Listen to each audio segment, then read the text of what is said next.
Hello, I'm Ashley Miller, and this is prompt 2 of my capstone.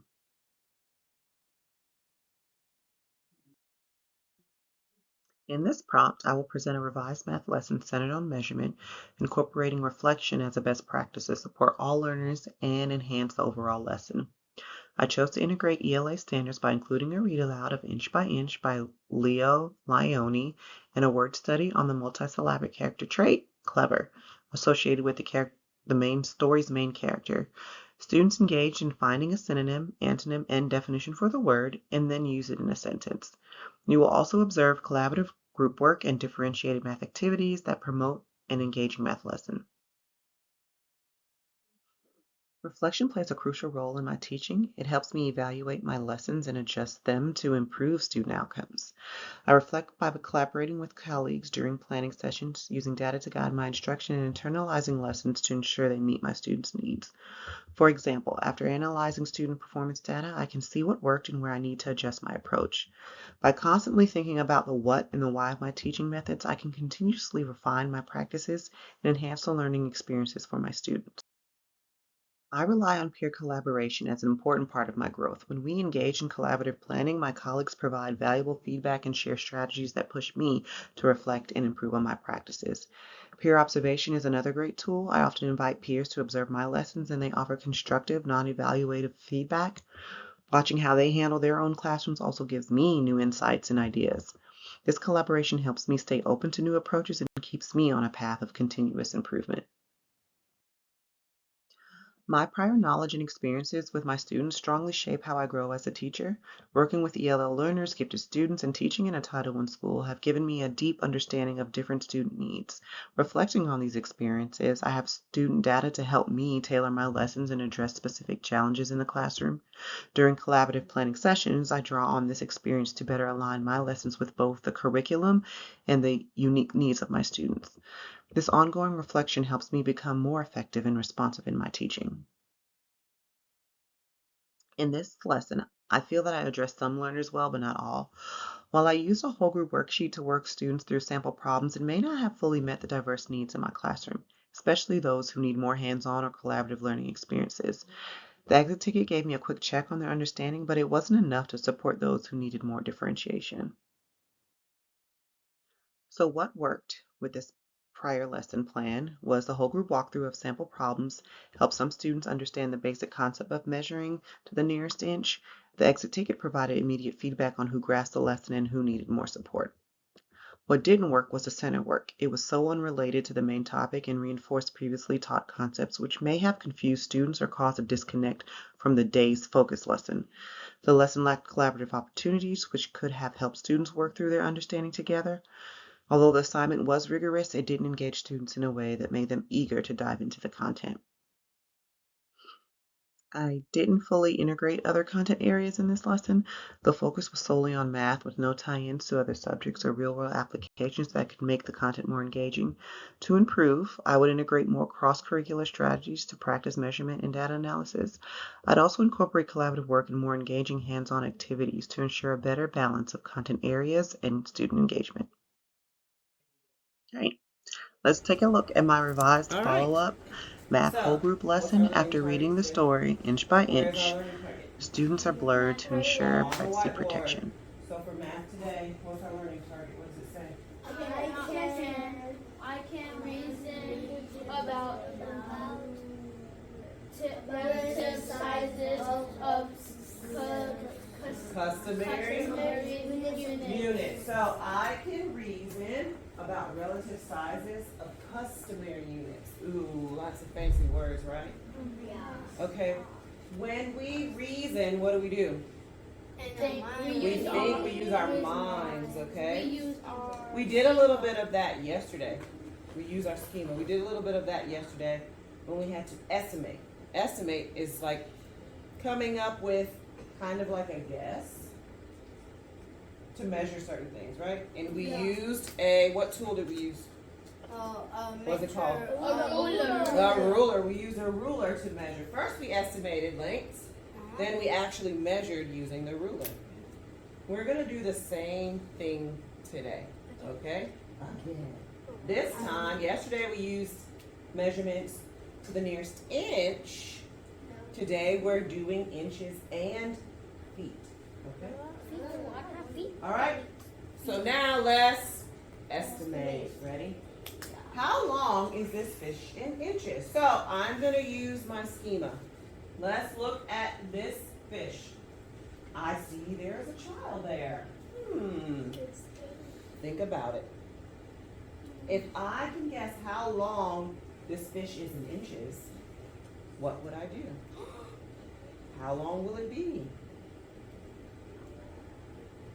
In relation, this is relative sizes, in relation to the little child, how long is the fish in inches? How long is the fish in inches relative to the little boy's size? Mia, what do you think? She's saying 7 inches. Okay. What do you think? 5 inches. 5 inches. Okay. Ian, what's your estimate? I think it's 7 feet. Okay, so he's saying 7 feet. He used a different unit of measurement. I'll accept it even though we're doing inches. Okay, how many 5. inches? 5. Are you agreeing with Kendrick's? 5 inches. Michael, what do you think? 6. Okay. 6 inches. 6, 7. All right, I'm gonna grab the ruler. Oh, Here's our ruler in inches. What's the greatest number? 12. This ruler's 12 inches. I need a little boy. Leandro, come here. Ven aquí. Oh, he was Okay. Could be different. This is 12 inches. How tall is Leandro? Look at, or even if I go from head forward. Look forward. That way. This is 12 inches. So this is just from his head to his shoulder. Do you think this is a reasonable guess? 7 inches? 5 inches? 6 inches? We're comparing the relative size of a fish that's about the same height as a little boy. So should it be greater than 7 inches? No. Yes. I want you to think before you speak. Francisco, this is 12 inches. Okay. Leandro, from his head to his shoulder, is 12 inches. Is he bigger than 12 inches? Yes. Oh, so can he be 7 inches? No. No, it's too small, right? Like a 7 inches, too small. 5 inches, Oh, no. way too low, right? If 7 What about 6 inches? No. No, That's it's too low. I thought we were doing the picture. Okay, so how tall do you think Leandro is? 7 feet. 8 feet. Maybe 1 feet. I mean, can we use a yardstick? 5 feet. Good suggestion. I'm going to use a yardstick. Oh, it's tall. Yeah, I saw that. So I have a yardstick. That one's Okay. still shorter. He's bigger, yes. This is 36 inches. Is he taller than 36 inches? Yes. Okay, so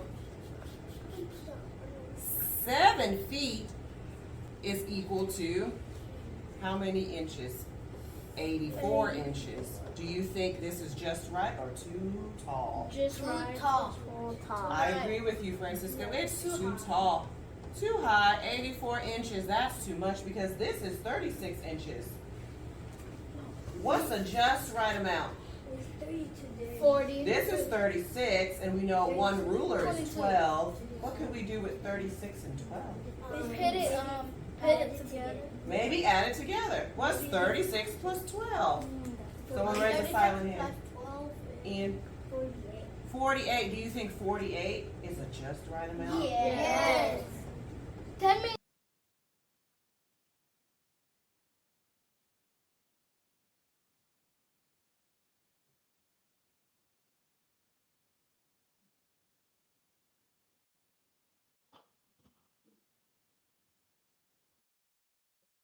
This revised lesson successfully integrated math and reading content, creating a highly engaging learning experience for my students. They actively participated on hands-on learning by measuring fish to the nearest inch while simultaneously addressing reading standards through the story inch by inch. The accompanying word study activity reinforced grammar skills, specifically focusing on adjectives and decoding a multisyllabic character trait word clever. The collaborative group work further enhanced engagement as students enjoyed measuring fish on the floor using yardsticks, which helped them grasp the concept of relative sizes. This approach demonstrated a significant improvement from the previous lesson, which lacked cross-curricular integration and was primarily worksheet-based. Differentiation through small group work ensured that all students received the support they needed, providing a more interactive and practical learning environment. This lesson effectively supported diverse learners by integrating a variety of strategies, including hands-on measuring, a reading activity, and visual aids. My ELL students benefited from real-world connections and vocabulary practice during the word study, while the use of both print and digital glossaries helped decode and clarify terms, catering to different learning styles. This approach not only encouraged high engagement, but also promoted contributions from all students, including my ELL learners. Cultural diversity was further addressed through differentiated instruction, which allowed my ELL students to participate in hands-on activities and practice their speaking and listening skills. The incorporation of visual aids and real-world examples made the lesson more accessible, resulting in active involvement from all students.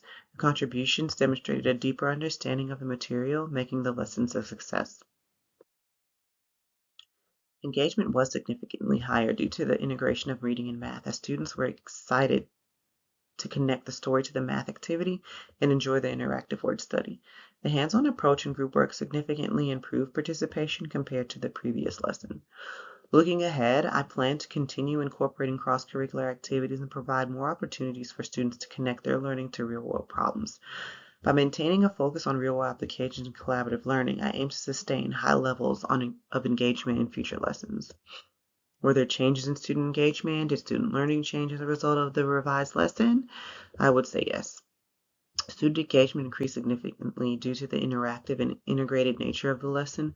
The addition of the picture book story provided a meaningful context for the measuring activity, while the word study deepened their understanding of language conventions. The revised lesson's interactive and hands-on components also heightened participation, particularly among ELLs and my lower learners. As a result, student learning improved as they applied both math and literacy skills in a connected and engaging way, allowing them to better grasp the concept of measurement through active involvement. My class was highly engaged through the integration of this story, word study, and hands-on measuring activity, which catered to a range of learning needs. One successful student who excels in reading quickly decoded multisyllabic words and applied vocabulary strategies, suggesting that I could extend their learning by incorporating more challenging words and phrases. Meanwhile, a struggling student who faced difficulties with both measurement and word decoding benefited from small group support, but could use additional scaffolded vocabulary activities, and visual aids to reinforce key concepts. The lesson proved engaging for all students as collaborative work and differentiated follow-up ensured meaningful contributions from everyone. Another successful student, a gifted learner of mine, thrived in an enrichment activity, and I could further challenge them by integrating more complex real-world measurement problems. A struggling ELL student found vocabulary challenging but succeeded in the hands-on portion, indicating that incorporating more visuals and vocabulary practice would better meet their needs during the lesson. This is a work sample of the enrichment activity and guided practice that I conducted in a small group. The enrichment activity involved writing the name of the object in order from shortest to longest and using the number bank to write the correct length of the objects. The guided practice activity was completed in a small group setting with my Tier 3 and Tier 2 students, 3 of them being ELLs. I read aloud each problem and used sentence stems for students to complete the constructed response. All students used an inch ruler to compare lengths using my kidney table and dry erase markers. In reviewing student work, I observed that some students needed additional support with decoding and vocabulary. While the hands-on activity was effective for diverse learners, there is an opportunity to enhance inclusivity through more scaffolded support. To better integrate learning for all students, I would increase the use of sentence-level context clues, provide extra practice with multisyllabic words, and offer targeted assistance for ELL students by incorporating visuals and simplifying language. Additionally, continuing to use real-world examples from math content would help connect learning across different contexts, making the lesson more integrated and accessible for everyone. Throughout my graduate experience, all courses were incredibly beneficial, particularly in shaping my approach to inclusion, effective assessment practices, reflection, and collaboration. Each course provided valuable insights that have made me a more successful educator. The course Contemporary Issues in Education, for example, deepened my understanding of the philosophical foundations of education, particularly within the context of contemporary issues in the U.S. and Georgia schooling. I researched and analyzed social, political, and pedagogical issues, which helped me understand their influence on curriculum and student learning from multiple perspectives. This course emphasized the importance of addressing diverse needs and engaging in discussions around educational reform. One of the most relevant topics was the critical literacy concerns across Georgia and the U.S., highlighting the need for integrating ELA across all subjects. This insight has significantly influenced my teaching style by encouraging cross-curricular connections, particularly in reading and literacy. Investigating math methods and materials was another course that had profound impact on my teaching practice. It provided an in-depth understanding of how children construct and apply mathematical knowledge, equipping me with strategies to better support students' conceptual learning. I learned to distinguish between conceptual and procedural knowledge would help me develop comprehensive lesson plans that effectively target both of them. The course also introduced strategies for organizing content in the classroom to maximize student engagement and problem solving. I gained hands-on experience with manipulatives and technological tools, which I now regularly use to create active inquiry-based learning environments.